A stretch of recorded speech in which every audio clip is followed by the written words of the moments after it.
दोस्तों नमस्कार, मैं रामलाल स्वागत करता हूं आप सभी का अपने YouTube चैनल में। दोस्तों, क्या आप जानते हैं कि ट्रेनों में पर्यावरण हितैषी जैव शौचालय यानी बायो टॉयलेट जो लगा होता है वो होता क्या है, ऐसा क्या है? तो आइए आपको बताते हैं कि बायो टॉयलेट जैव शौचालय क्या होता है।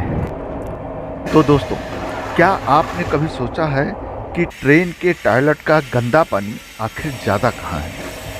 क्या वह सीधे पटरी पर गिरता है या उसके पीछे कोई खास तकनीक काम करती है? आज हम जानेंगे भारतीय रेल की जैव शौचालय प्रणाली के बारे में, जो स्वच्छ भारत की दिशा में एक बड़ा कदम है। तो आइए बढ़ते हैं आगे। दोस्तों, क्या आपको याद है, आज से काफ़ी साल पहले ट्रेनों के कोचेस में ये शौचालय में ये लिखा रहता था कि जब ट्रेन स्टेशन पे खड़ी हो तो कृपया शौचालय का उपयोग नहीं करें, और लोग करते थे।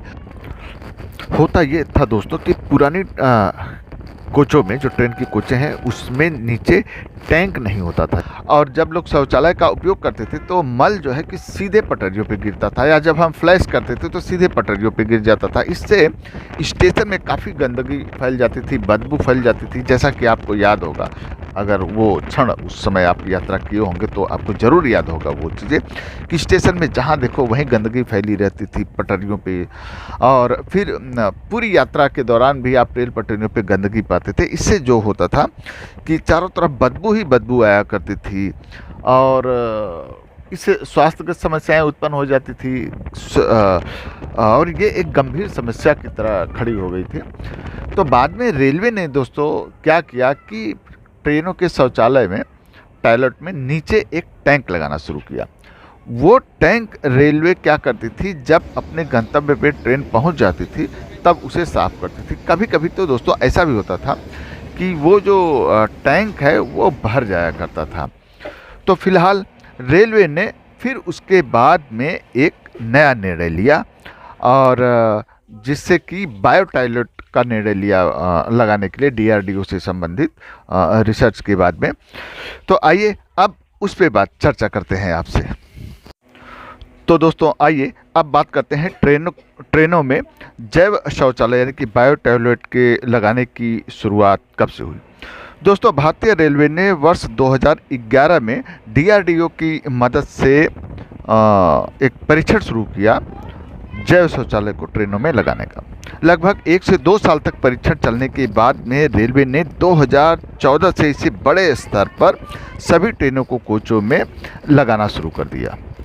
इससे जो गंदगी वगैरह है वो ख़त्म हो गई, और आप पाएंगे कि स्टेशनों में और पटरियों पे जो गंदगी और बदबू अब नहीं दिखाई पड़ती है।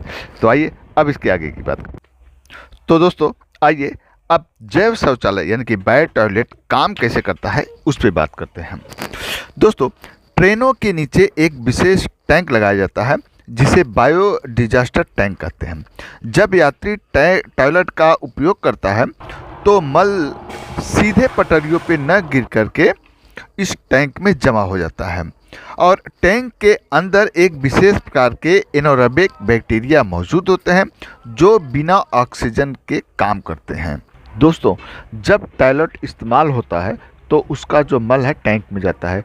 टैंक के अंदर पहले से मौजूद जो बैक्टीरिया होते हैं वो उस मल को मीथेन गैस, कार्बन डाइऑक्साइड और तरल अपशिष्ट को पानी में बदल देते हैं।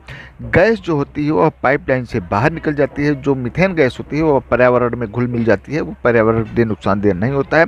और जो तरल अपशिष्ट होता है, जो पानी होता है, उसे क्लोरीन से ट्रीटमेंट करके बाहर डिस्चार्ज कर दिया जाता है, बाहर निकल दिया जाता है। और दोस्तों, आपकी जानकारी दी कि बता दूं कि ये जो तकनीक है बायो गैस का, जैव शौचालय का, इसे DRDO ने विकसित किया है। पहले इसे सियाचिन जैसे ठंडे इलाकों में सैनिकों के उपयोग के लिए बनाया गया था। बाद में भारतीय रेलवे ने इसे अपनाया। दोस्तों, यह किसी भी तरह की विदेशी तकनीक नहीं है, बल्कि भारत में ही विकसित हुई यह स्वयं की तकनीक है। यह कहीं से भी आयातित तकनीक नहीं है।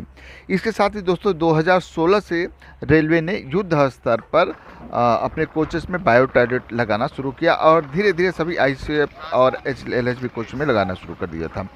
2020 तक आते आते रेलवे ने सभी ट्रेनों में इसे अनिवार्य रूप से फिट कर दिया और अब फ्यूचर में जितनी भी गाड़ी आ रही हैं सभी में बायो टॉयलेट लगाया जा रहा है। दोस्तों आइए अब बात करते हैं रेलवे का बायो टॉयलेट को लगाने के लिए आने वाले खर्च के ऊपर। दोस्तों एक कोच में 4 टॉयलेट होते हैं, यानी कि 4 टैंक रेलवे को लगाने पड़ते हैं और एक टैंक को लगाने के लिए 1.5 लाख रुपए खर्च होते हैं। इस तरह से एक कोच में 6 लाख रुपए रेलवे खर्च हुए। और दोस्तों रेलवे में हजारों कोचेस हैं, जिसके लिए रेलवे ने इन सभी कोचेस में युद्ध स्तर पर बायो टॉयलेट लगाने के लिए 1500 से 2000 करोड़ रुपए इस पर खर्च किया है रेलवे ने। यानी कि गंदगी की स्वच्छता के लिए, स्वच्छता भारत स्वच्छता अभियान के लिए, स्वच्छता के लिए रेलवे ने 1500 से 2000 करोड़ रुपए सिर्फ बायो टॉयलेट पे खर्च किए। कितनी बड़ी बात है, 1500 से 2000 करोड़ रुपए। अब दोस्तों इसके बाद होता क्या है कि रेलवे ने 1500 से 2000 करोड़ रुपए तो जैव शौचालय के जो बायो टॉयलेट लगाने में खर्च कर दिए हैं और आगे सभी में ये कॉमन हो गया है कि सब मिल कर के आएंगे। अब होता क्या है कि कुछ यात्री ऐसे होते हैं जो इस शौचालय में क्या करते हैं कि कपड़े डाल देते हैं, प्लास्टिक की थैलियाँ डाल देते हैं, बोतल डाल देते हैं, पता नहीं क्या क्या कर देते हैं। इससे कि ये जो टैंक है ना, ये जो शौचालय है वो पूरा जाम हो जाता है और फिर जब भी आप शौचालय का उपयोग करते हैं तो शौच पूरा ऊपर आ जाता है और शौचालय पूरा गंदा हो जाता है। और दोस्तों यदि शौचालय आपके सफ़र में गंदा हो गया, ट्रेन का शौचालय गंदा हो गया, तो यकीन मानिए आपका पूरा सफ़र ख़राब हो जाता है। जो आपका सफ़र जितना सुंदरता से बीतना चाहिए, खुशी खुशी बीतना चाहिए, वो नहीं हो पाता है।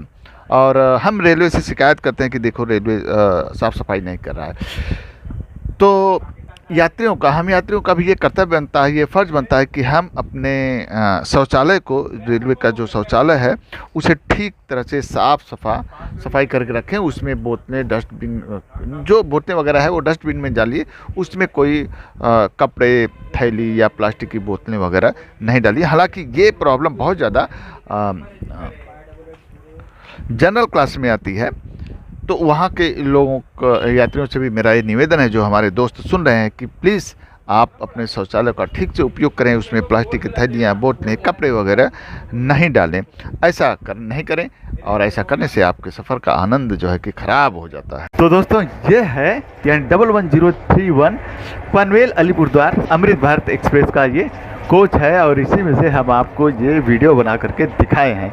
तो दोस्तों ये जानकारी कैसी लगी आप सभी को? अगर अच्छी लगी हो तो ज़रूर बताइएगा, कमेंट में ज़रूर लिखिएगा। Bio toilet Panvel Alipurduar Amrit Bharat express ज़रूर लिखिएगा। फिर मिलते हैं अगले किसी वीडियो में, तब तक आप अपना बहुत बहुत ख्याल रखें। जय हिंद, जय भारत, नमस्कार।